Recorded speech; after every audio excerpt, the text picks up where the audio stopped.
오늘 말씀을 먼저 전하기 전에 제가 한 가지 이렇게 잘못 전했던 점 한 가지 사과를 드리려고 합니다. 제가 6월 22일자로 나의 예배는 이라는 주제로 에스라서 3장의 말씀을 전했었는데요. 그때 좀 잘못 전했던 내용이 있었습니다. 그래서 그때 본문에 나오는 초막절이 있는데 초막절을 제가 신약의 오순절 이후에 성령 강림절이 됐다고 그때 이렇게 전했었습니다. 근데 제가 그때 잘못 전했던 거고요. 이 초막절은 감사의 의미가 담긴 절기입니다. 잘 준비하지 못해서 전했던 점 사과의 말씀을 드리겠습니다. 오늘 말씀의 제목은 전반전 종료라고 이렇게 잡았습니다. 이렇게 1장에서부터 6장까지 이렇게 말씀을 살펴보고 있는데요. 전반전이 끝나게 됐습니다. 앞서 처음에 이제 말씀드렸던 것처럼 에스라서는 전반부와 후반부로 이렇게 나뉘어 있습니다. 전반부는 에스라서 1장에서부터 6장까지의 말씀이고요. 후반부는 7장부터 다음번에 살펴보게 될 7장부터 10장까지의 말씀이 에스라서 후반부의 말씀입니다. 1장 첫 번째 설교할 때 말씀을 드린 적이 있지만 이 성경의 기록자인 에스라는 실제로 에스라서 1장에서부터 6장까지는 언급이 되지 않습니다. 에스라서 7장에 이르러서야 비로소 이 학자 에스라, 이 학자 에스라의 활동이 기록이 되고요. 그 앞에 전반부였던 이 1장에서부터 6장까지의 말씀에는 에스라가 활동하기 80년 정도 전의 시기인 첫 번째 포로 귀환자들, 이 포로 귀환자들이 이스라엘에 돌아와서 예루살렘에서 하나님의 성전을 건축하던 그 과거의 역사들을 기록해 놓은 것이 1장부터 6장까지의 말씀입니다. 그리고 이후에 에스라가 실제로 활동한 내용들, 새로운 이제 국면을 맞이하게 되는 그 본문이 이 에스라서 7장부터 10장까지의 말씀입니다. 1장부터 5장까지 우리가 장별로 이렇게 살펴봤듯이 이스라엘은 내적, 외적인 갈등의 상황들을 잘 해결해 나가면서 이 성전 건축을 완공하기에 이르렀습니다. 오늘 이 6장 말씀에 완공하였다 이렇게 언급이 되죠. 정체성이 흐트러질 때마다 그런 위기가 찾아왔을 때 잘 헤쳐나갔습니다. 이방 민족, 특별히 사마리아 민족들이 정통성 다툼으로 갈등을 빚고 협박과 음모와 또 이제 이방 왕의 힘을 빌려서 이 성전 공사를 방해할 때에도 잘 헤쳐나갔습니다. 또 잠깐 동안이었지만 15년이란 시간 동안 목적을 잃고 목적을 잃어버리고 책임감을 망각하게 됐을 때 다시 말씀하시던 그 하나님의 말씀에 반응하여서 사명과 비전을 회복하여 하나님의 성전을 완공하는 그런 모습을 우리는 살펴보게 되었습니다. 오늘의 6장의 말씀은 전반전이 종료되며 이 스룹바벨 성전이라고도 말하는 이 포로 귀환자들의 예루살렘 성전이 완공되는 역사적인 사건이 기록되어 있습니다. 에스라서 1장 2절에서는 이렇게 시작이 되었습니다. 바사왕 고레스는 말하노니 하늘의 하나님 여호와께서 세상 모든 나라를 내게 주셨고 나에게 명령하사 유다 예루살렘 성전을 건축하라 라고 말씀하셨습니다. 1장 2절에서부터 이제 예루살렘 성전이 건축되기 시작했습니다. 그리고 이 적절한 시기에 하나님의 말씀이 터치하시고 또한 간섭하셔서 이 이스라엘을 인도하여 내신 이후에 오늘 본문 에스라서 6장 15절에는 이 하나님의 약속의 말씀, 또 하나님의 명령, 하나님의 그 비전이었던 예루살렘 성전이 완공되는 것이 기록되어 있습니다. 우리 함께 15절 말씀을 함께 읽도록 하겠습니다. 15절입니다. 함께 읽겠습니다. 시작. 다리오 왕 제6년 아달월 3일에 성전 일을 끝내니라. 아멘. 이 포로 귀환자들은요 대략 기원전 538년부터 515년 약 23년이라는 시간 동안에 이 하나님의 성전 건축을 완공하게 됩니다. 23년 그리고 그 중에 망각되었던 15년, 다시 말해서 대략 한 8년 정도의 기간이 걸려서 이 성전을 완공하게 됐다는 것입니다. 6장의 구성을 말씀드리겠습니다. 1장에서부터 12장까지는 우리가 지난번과도 계속 본문의 내용이 이어지고 있는데요. 5장에서 다리오 왕에게 보낸 서신에 대한 답신입니다. 내용을 요약하면 이렇습니다. 별장 궁전이었던 앙메다 궁성에서 고레스 왕의 조서를 발견하게 됩니다. 그리고 이 다리오 왕은 이스라엘 성전 건축에 대한 허가와 함께 다시금 전폭적인 국가의 지원을 명령합니다. 그래서 이방 왕을 통해서 다시 이스라엘 성전 건축이 허가를 받게 되었고 또 그 왕의 보호 아래 놓이게 되었습니다. 이 앞의 내용과 계속해서 이어져 온 내용이죠. 이 4장에서는 사마리아인들이 고소를 하고 고발을 하게 되면서 성전 공사가 중단되었고, 성전 공사가 중단되었다가 5장에서는 다시 학개 선지자와 스가랴 선지자를 통해서 성전 공사를 재개하면서 다시금 제시된 누가 이 성전을 건축하라고 했느냐, 이런 이제 갈등이 오가게 되고요. 그리고 그 갈등에 대한 답신으로 오늘 6장의 상반절인 1절에서 12절까지의 말씀, 다리오 왕이 다시 칙령을 내려서 예루살렘 성전을 건축하라라고 말씀하시는 그 말씀으로 종결되게 됩니다. 더 이상은 성전이 완공되기 전까지 누구도 이 성전을 회방하지 못하게 되고 이 성전을 짓는 데에 방해를 하지 못하게 되는 그런 이제 이어지는 그러한 서신들에 대한 이제 종결부가 이제 되게 됩니다. 그리고 이어서 13절에서부터 15절까지의 말씀은 이 1장부터 계속되어 온 성전 건축의 종지부를 찍으면서 함께 평가를 내리고 있는 본문입니다. 이 성전 건축이 이때까지 이렇게 이어져 왔는데 이것에 대한 평가가 13절에서부터 15절까지 이르게 됩니다. 그리고 16절에서 18절까지는 성전 봉헌식, 19절에서 22절까지는 포로 귀환 공동체가 드렸던 첫 유월절을 기록하고 있습니다. 그리고 이제 에스라서 6장이 마무리하게 되고 7장으로 넘어가면 이제 학자 에스라의 활동을 이제 기록하기 시작을 합니다. 이 말씀을 함께, 오늘 본문의 말씀을 함께 읽으면서 우리가 앞에서 나눴던 이 말씀들도 되새겨 보면서요, 과연 하나님께서 택하셔서 쓰시는 하나님의 백성들은 무엇인지, 하나님의 백성의 존재의 이유는 무엇인지, 하나님의 백성들은 어떻게 살아가는지에 대한 그런 말씀의 은혜를 나눠봤으면 좋겠습니다. 주일날 담임 목사님께서 유사 그리스도인이라고 하는 말씀을 전하셨는데 그 말씀을 들으면서 제가 책 한 권을 읽게 됐습니다. 에이든 토저라고 하는 목사님이 쓰셨던 진짜인가 가짜인가라고 번역되어 있는 책이 있습니다. 그 책에 나온 내용들을 읽게 되었는데요, 그 책에 나온 내용들을 읽게 되다가 오늘 이 파란만장한 23년의 시간을 보냈던 이 포로 귀환한 이스라엘 공동체, 이들의 삶을 우리가 다시금 떠올려 보면서 하나님의 백성이란 무엇인지, 그리고 그리스도인이란 어떠한 사람들을 가리켜 그리스도인이라고 말하는지 우리들의 속사람을 살펴보는 은혜가 있기를 바랍니다. 첫 번째로 하나님의 백성은 말씀을 따라서 살아가는 사람들입니다.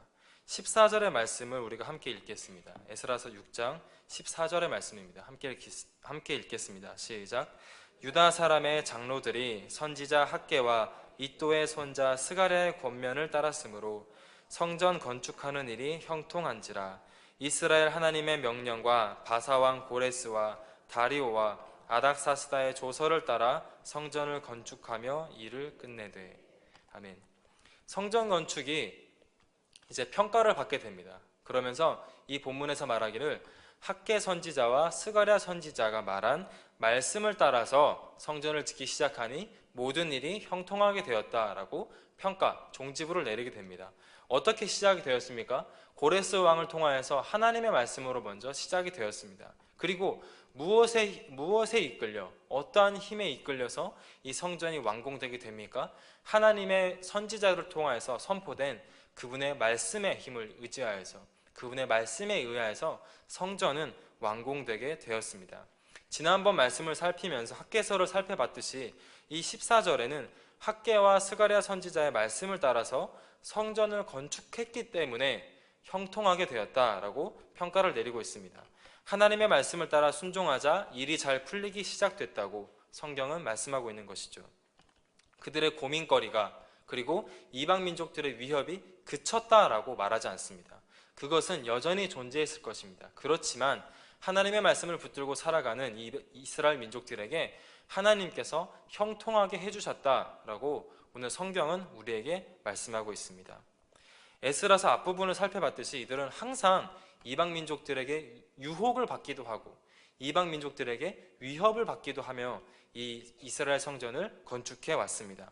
성전 건축을 도와주겠다며 달콤한 도움의 손길을 내밀었습니다. 그리고 그 유혹의 손길을 뿌리치고 공동체의 정체성을 지켜냈습니다. 그런데 아이러니한 것은요, 하나님의 말씀을 따라서 지키면서 믿음을 지켰는데 이 이스라엘 공동체는 복을 받은 것이 아니라 더 큰 어려움을 겪게 됐습니다.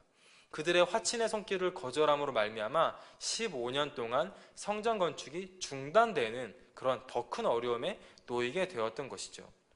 이 15년의 영향력은 매우 컸기 때문에 공동체와 개개인의 비전과 사명을 놓쳐버릴 만큼 유혹적이었고 위협적이었습니다. 그렇지만 이스라엘이 어떻게 다시 회복했다고 말씀합니까? 학개 선지자의 말과 스가랴 선지자의 하나님의 말씀을 통해서 이들이 회복되었다라고 성경은 말하고 있습니다. 선지자들의 말씀에 반응하여서 일어섰습니다. 성전을 어떤 기준으로 지을 것인가 라는 걸 고민할 때 이들은 하나님의 말씀을 기준으로 성전을 지었고, 이스라엘 공동체를 어떠한 기준으로 다시금 세울 것인가를 고민했을 때 율법을 따라서 제사를 드리고 율법을 따라서 예배를 드리는 것을 삼으며 이들은 철저히 말씀에 입각해서 행하였습니다. 사랑하는 성도 여러분, 하나님의 백성이 무엇일까를 말할 때 첫 번째는 하나님의 말씀에 반응하는 사람들이라고 말할 수 있을 것입니다. 그리스도인들이 하는 행동들은 많습니다. 예배도 드리고요, 그리고 기도도 드리고요, 헌금도 하고요, 전도도 하고요, 여러 가지 우리가 봉사와 행함과 실천들을 할 수 있습니다. 그렇지만 그것보다 우리들의 내면에, 우리들의 속사람에게 있어서 본질적으로, 근본적으로 그리스도인이 무엇인가, 하나님의 백성이라 하고 하는 사람들은 하나님의 백성은 무엇인가라고 우리가 정의를 내릴 때 그것의 아마 첫 번째 기준은 하나님의 말씀에 반응하는 사람들, 하나님의 말씀을 듣는 사람들, 무언가 선지자들의 메시지가 있을 때 그 메시지를 듣고서 흘려버리는 자들이 아니라 하나님의 음성으로 들을 줄 아는 사람들, 그 사람들이 바로 하나님의 백성이라고 말할 수 있을 것입니다. 우리들의 삶에도 크고 작은 유혹거리는 항상 맴돌고 있기 마련입니다. 그리고 그 다음에는 그보다 조금 더 큰 시험 혹은 조금 더 큰 유혹거리가 기다리고 있을지도 모릅니다. 그리고 우리는 살면서 죄에 쉽게 넘어지고 유혹에 빠지기도 쉽고, 때로는 시기와 미움과 다툼, 무관심과 사랑 없음으로 세상을 살아가고 있을 수도 있습니다. 넘어질 수도 있습니다. 유혹이 달콤하기 때문에 하나님을 떠날 수도 있을지 모릅니다. 그렇지만 그보다 더 중요한 것은 하나님의 백성이라고 함은 그런 모든 외적으로 드러나는 것보다 하나님의 백성이라고 함은 하나님의 말씀에 반응할 줄 아는 사람들, 하나님의 말씀에 반응하는 사람들이라고 말할 수 있을 것입니다. 왜냐하면 하나님께서는 하나님의 백성 삼으신 자들을 그냥 내버려 두시지 않기 때문입니다. 하나님의 뜻을 떠나서 살인을 저지르고 광야에서 양치기 목동으로 살아가던 한 늙은 노인을 누가 출애굽하는 위대한 지도자로 부르셨습니까? 하나님이십니다. 바알 선지자 450명과 홀로 싸워서 위대한 승리를 거둔 선지자 중의 선지자 엘리야였습니다. 하지만 그가 한 여인의 위협적인 살인 협박에 그 말을 듣게 되었을 때 하나님 앞에서 크게 낙담하여서 광야로 도망갑니다. 광야로 도망간 이유는 죽고자 해서 도망갔다라고 성경에서 말하고 있습니다. 그만큼 죽고 싶을 만큼 처참하여서 위대했던 엘리야는 광야로 도망갑니다. 그런데 누가 그렇게 낮아지고 비참해지고 비굴해진 엘리야에게 힘과 살을 더하고 먹을 것과 마실 것을 입히며 다시금 비전과 소명을 주신 분이 누구입니까? 하나님이시라는 것입니다. 상속받은 재산으로 세상의 모든 사치와 향락, 유흥과 즐거움을 즐기던 아들이 결국 인생의 나락에서 떠올린 분이 누구였습니까?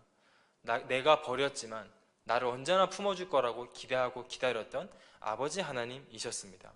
오갈 곳 없는 나를 품어주고 용서해 주실 분은 아버지밖에 없다라고 생각했던 것이 탕자의 마음 아니겠습니까? 이처럼 하나님의 백성이라고 하는 사람들은, 그리스도인이라고 하는 사람들은 말씀을 따라서 살 수밖에 없고 또한 말씀에 반응하는 존재들이라는 것이죠. 그분의 자녀를 절대로 포기하지 아니하시는 하나님, 사랑과 인자가 무궁하셔서 우리를 죽기까지 사랑하셨던, 자신의 독생자를 버리시기까지 아끼셨던 하나님의 사랑 때문에 그리스도인이라고 하는 사람들은, 하나님의 백성이라고 하는 사람들은 말씀을 따라서 살아갈 수밖에 없는 존재들이라는 것입니다. 에브라임이여 내가 너를 어찌 놓겠느냐? 이스라엘이여 내가 너를 어찌 버리겠느냐? 내 마음이 내 속에서 돌이키어 나의 긍휼이 온전히 불붙듯 하도다. 내가 나의 맹렬한 진노를 나타내지 아니하며 내가 다시는 에브라임을 멸하지 아니하리니 이는 내가 하나님이요 사람이 아니니라. 내 가운데 있는 거룩한 이니 진노함으로 내게 임하지 아니하리라. 아멘. 철저하게 율법을 지키면서 고대했던 이스라엘입니다. 그러나 성전을 건축하며 보냈던 23년이란 시간 동안 크고 작은 일들로 인해서 얼마나 많이 넘어지고 하나님의 비전을 잊어버리기까지 곤란을 겪었겠습니까? 이런 이스라엘을 향해서도 하나님께서 다가오신 방법은 심판과 채찍이 아니라 연약함을 회복하게 하시는 따스한 음성이었습니다. 이처럼 하나님께서는 오늘도 우리에게 따뜻한 음성으로 임하시고 들려주시는 하나님 아버지이십니다. 사랑하는 성도 여러분, 하나님의 백성은 그분의 말씀을 따라서 사는 사람들입니다. 좀 더 정확하게 설명을 드리자면 하나님의 백성은 하나님의 말씀에 반응하지 않고는 견딜 수 없는 존재들이라는 것입니다. 우리의 모습이 어떻습니까? 그분의 말씀에 귀를 기울이고 있습니까? 아니면 세상의 유혹의 소리에 귀를 기울이고 계십니까? 그것 모두 다 차치하고서 주님께서는 이렇게 말씀하시는 것입니다. 내 양은 내 음성을 들으며 나는 그들을 알며 그들은 나를 따르느니라. 늘 하나님의 음성을 들으며 살아갈 수 있는 순전한 어린 양 다 되는 우리 모두가 되기를 바랍니다. 두 번째로는요, 말씀을 따라 살아가게 되면 우리들의 삶에 기쁨이 넘쳐나게 됩니다. 말씀에 순종하여 드디어 이스라엘은 성전을 건축한 이후에 성전 봉헌식을 행하게 됩니다. 16절 말씀에는 이렇게 기록하고 있습니다. 이스라엘 자손과 제사장들과 레위 사람들과 기타 사로잡혔던 자의 자손이 즐거이 하나님의 성전 봉헌식을 행하니 라고 말합니다. 즐겁게 하나님의 성전 봉헌식을 행한다라고 성경은 말하고 있습니다. 뿐만 아니라 22절에서도 즐겁게 2일 동안 7일 동안 하나님의 무교절, 그러니까 유월절을 지켰다라고 말합니다. 말씀을 따라서 살아가는 성도들의 삶에는 항상 기쁨이 넘쳐나게 마련인 것 같습니다. 하나님께서 감정을 지으신 분이기 때문이죠. 하나님께서 우리 가운데 이 감정이라는 것을 주신 분이기 때문이죠. 웨스트민스터 소요리 문답 제1번에는 이렇게 말합니다. 사람의 제1되는 목적은 하나님을 영화롭게 하며 또한 그를 영원토록 즐거워하는 것이다 라고 말합니다. 우리가 하나님을 영화롭게 하는 삶을 삽니다. 또한 그와 동시에 하나님을 영원히 즐거워하는 삶을 사는 것이 사람의 제1된 목적이라고 말하고 있습니다.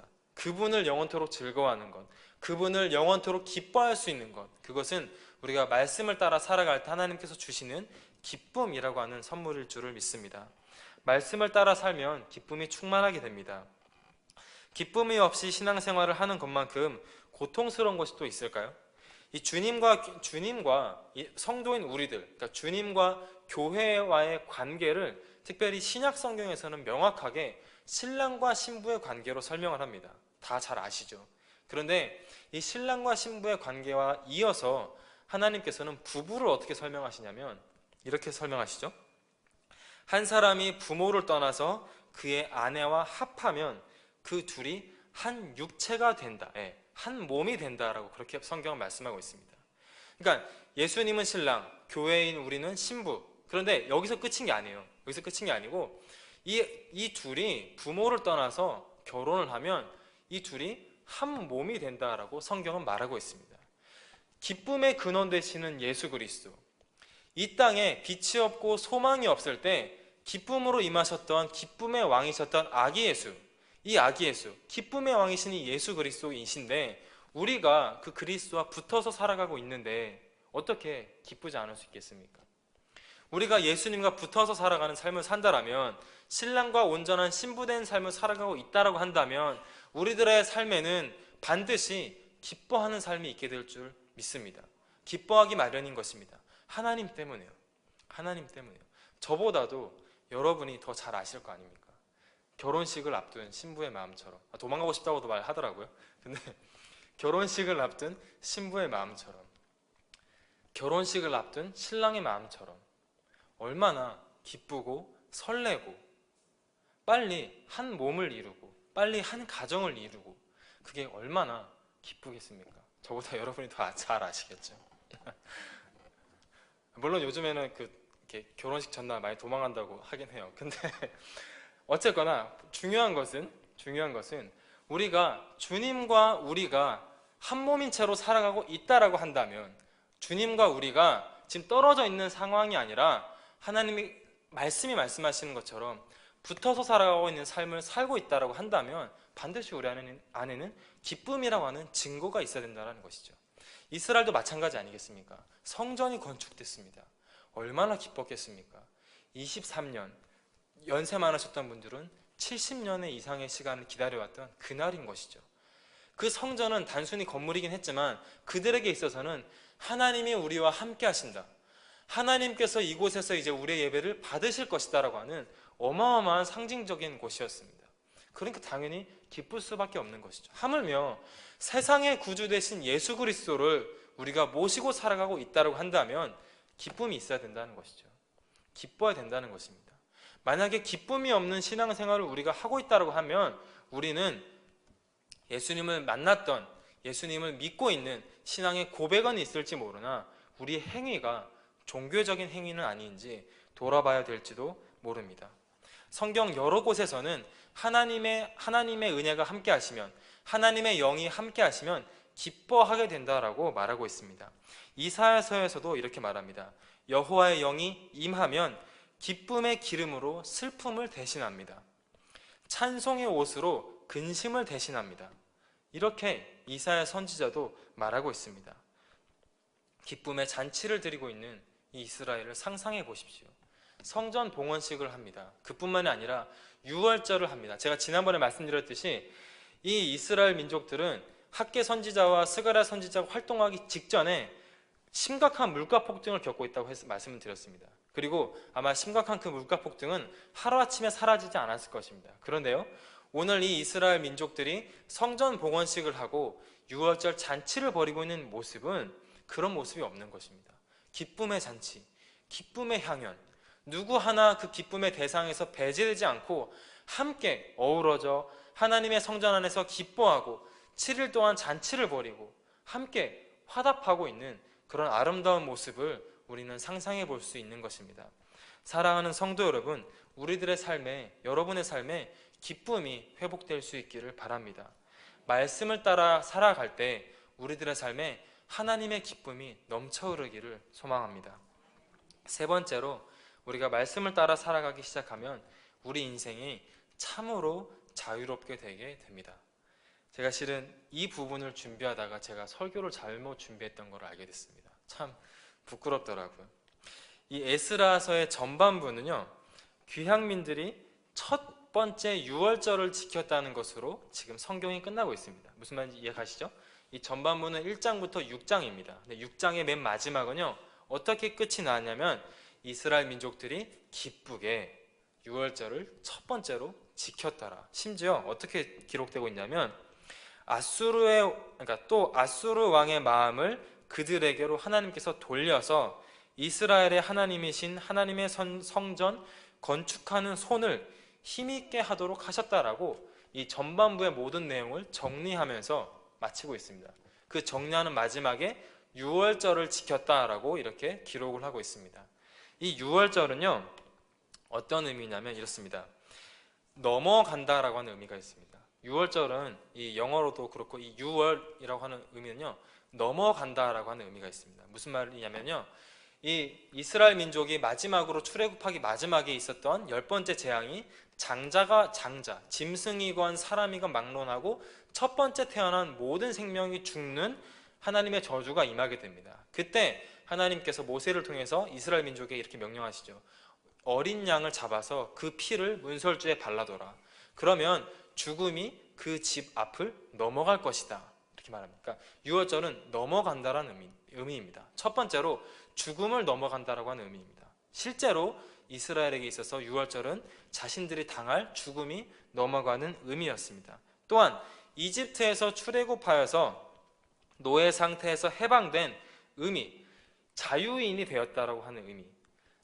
우리들은 더 이상 노예가 아니다. 우리는 이제 앞으로 하나님의 백성으로서 참 자유를 얻게 된 자유인이다라고 하는 의미가 이 6월절에는 담겨 있는 것입니다.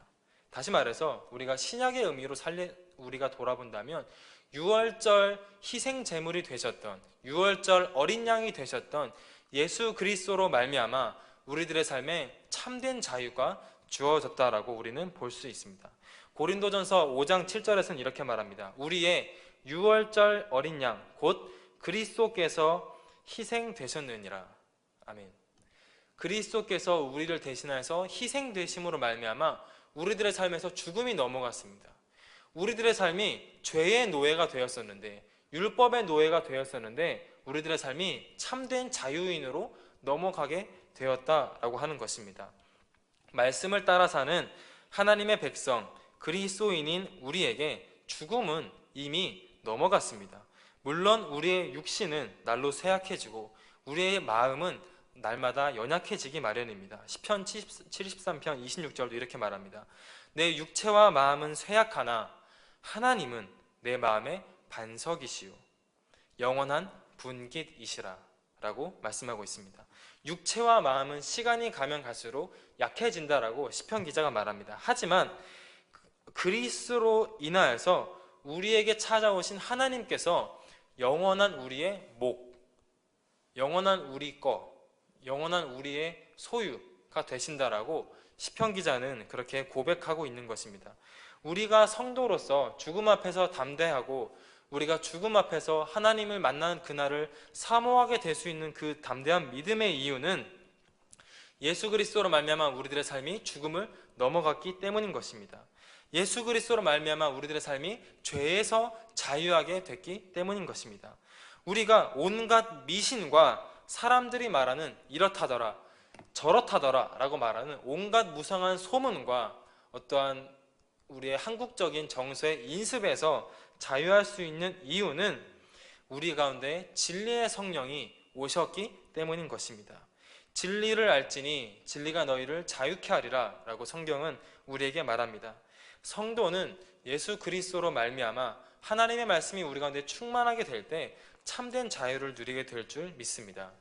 사랑하는 우리 대주제일교회 성도 여러분, 성도는 말씀을 따라서 살 수밖에 없게 된 존재인 것입니다. 우리가 말씀을 떠나서 살려고 하면 할수록 오히려 우리의 삶이 괴로워지기 마련인 것이죠. 하나님이 아버지가 되시기 때문에. 우리 흔히 그런 말 하지 않습니까? 정신 차려라. 말 안 들으면 네가 하나님의 백성이면 크게 맞는다. 우리가 왜 그런 말을, 이게 무서운 말이지만 그런 말을 따뜻하게 할 수 있는 이유가 무엇입니까? 하나님께서 우리의 아버지시기 때문인 거죠. 하나님께서 우리 아버지시기 때문에 때로는 우리를 채찍질하시고 때로는 우리를 이끌어주시고 때로는 다른 동네에 가서 혼날까봐 우리 편이 되어주시는 분, 그분이 우리 하나님 아버지 아니십니까? 그렇기 때문에 우리는 말씀을 떠나서 살려고 하면 말씀이 뭔지를 알고 있는데 그 말씀대로 살기 싫어한다면 우리들의 인생이 꼬일 수도 있다는 것이죠. 또한 우리가 말씀으로 살아가게 될 때에는 하나님께서 우리 안에 넘치는 기쁨 그리고 참으로 자유할 수 있는 진리된 자유를 허락해 주신다는 것을 우리가 말씀을 통해서 기억해 볼 수 있기를 바랍니다. 왜 하나님이 그걸 주시냐면요, 하나님께서 원래 우리를 창조할 때 그런 목적을 두고 창조하셨기 때문인 것입니다. 하나님이 우리를 지으시고 하나님께서 아담이 하나님의 말씀을 따라 살면서 모든 것을 자유롭게 누리기를 바라지 않으셨습니까? 하나님께서 아담이 모든 짐승과 생물에 이름을 붙이는 걸 보면서 기뻐하시지 않으셨습니까? 원래 창조의 목적이었던 것이죠. 우리들의 삶이 기쁨과 즐거움과 자유함으로 넘쳐날 수 있는 이유는 하나님께서 우리를 향해서 그런 기대를 갖고 계시기 때문인 것입니다. 그렇기 때문에 우리는 때로는 곁길로 가더라도, 때로는 세상이 좋아서 유혹에 빠질 수 있다 하더라도 하나님의 말씀에 반응할 줄 아는 자세를 지니고 있어야 한다는 것입니다. 우리가 하나님께서 말씀하실 때 그 말씀을 흘려버린다라면, 하나님께서 우리 가운데 말씀하실 때 하나님이 말씀하시는 것을 귀를 닫아버린다라면 우리는 자유하지도 못하고 기뻐하지도 못하고 하나님께서 주시는 보호와 지키심과 돌보심으로부터 멀어져 갈 수밖에 없게 된다는 것을 우리가 기억할 수 있기를 바랍니다. 조금 더 정확하게 말하면 내 삶의 숨은 동기를 우리가 살펴볼 수 있기를 바랍니다. 외적인 것을 우리가 살펴볼 수도 있습니다. 하지만 우리의 내적인 모습을 살펴볼 수 있으면 좋겠습니다. 내적인 것, 기쁨이 넘쳐나고 있는지, 내적인 것, 우리 안에 자유함이 있는지, 내가 스스로 내 삶의 계획을 세우고 내가 스스로 놀러가지 않고 예배를 드리기로 작정하고, 그런 외적인 것은 우리가 알 수 없지만 내적으로 내가 자유한 삶을 살고 있는지, 내가 내적으로 내 안에서 날마다 하나님 때문에 기쁨이 넘쳐나고 있는지를 우리가 돌아볼 수 있기를 바랍니다. 앞서 말씀드렸던 에이든 토저의 나는 진짜인가 가짜라고 하는 책에서는 자기 발견을 하기 위해서 몇 가지의 제언을 하고 있습니다. 몇 가지 방법들을 소개하고 있습니다. 이런 질문들을 가지고 자기 자신을 돌아봐라, 이렇게 말을 하고 있는데요. 첫 번째, 내가 가장 원하는 것은 무엇인가? 내가 지금 무엇을 원하고 있는지 그 동기를 살펴봐라 라고 말을 하고 있습니다. 두 번째, 내가 가장 많이 생각하고 있는 것이 무엇인가? 내가 평상시에 살면서 무엇을 많이 생각하고 무엇에 집중을 하고 무엇을 가장 신경 쓰며 살고 있는지를 한번 생각해봐라, 이렇게 말하고 있습니다. 세 번째, 나는 내 돈을 어떻게 쓰고 있는가를 돌아보라고 합니다. 뭐 공과금 내고 가장 기초적인 생활 이외의 것, 내 부수입, 내가 자유롭게 쓸 수 있는 내 재정들을 나는 무엇을 위해서 쓰고 있는지를 한번 생각해봐라, 이렇게 말하고요. 네 번째, 나는 여가를 어떻게 보내고 있는가? 내게 주어진 자유시간, 내게 허락된 이 남은 시간들을 나는 어떻게 쓰고 있는지를 한번 점검해라, 이렇게 합니다. 다섯 번째, 나는 어떤 사람들과 어울리는가? 이 책에서는 이렇게 말합니다. 유유상종이라고 합니다. 이렇게 말하고 있습니다. 어떤 사람들과 어울리고 있는지 돌아보라, 이렇게 말합니다. 여섯 번째, 나는 누구를 존경하고 어떠한 것에 열광하고 있는가? 일곱 번째, 이게 참 독특한 표현입니다. 나는 무엇을 보고 웃는가? 라고 말합니다. 저는 일곱 번째가 참 와닿았는데요. 이 에이든 토저 목사님이 이렇게 말했습니다. 우리가 웃는다라고 하는 것, 기뻐한다, 즐거워한다라고 하는 것은 너무나 중요하다. 그것은 하나님께서 주신 것이기 때문이다. 그런데 만약에 우리가 남들을 조소하면서 웃고 있다라면, 남들을 비방하는 것 때문에 웃고 있다라고 한다면 그것은 잘못된 것이다. 우리는 하나님께서 주신 은혜로 말미암아 웃음이 넘쳐야 되는 삶을 살아야 되는데, 우리가 올바르지 못한 것을 바라보며 올바르지 못한 것 때문에 웃고 있는 우리들의 모습은 잘못된 것이라는 것을 돌아봐야 된다, 이렇게 말을 합니다. 이 질문들은 우리가 어떠한 행동을 하고 있는가를 살펴보도록 하는 질문들입니다.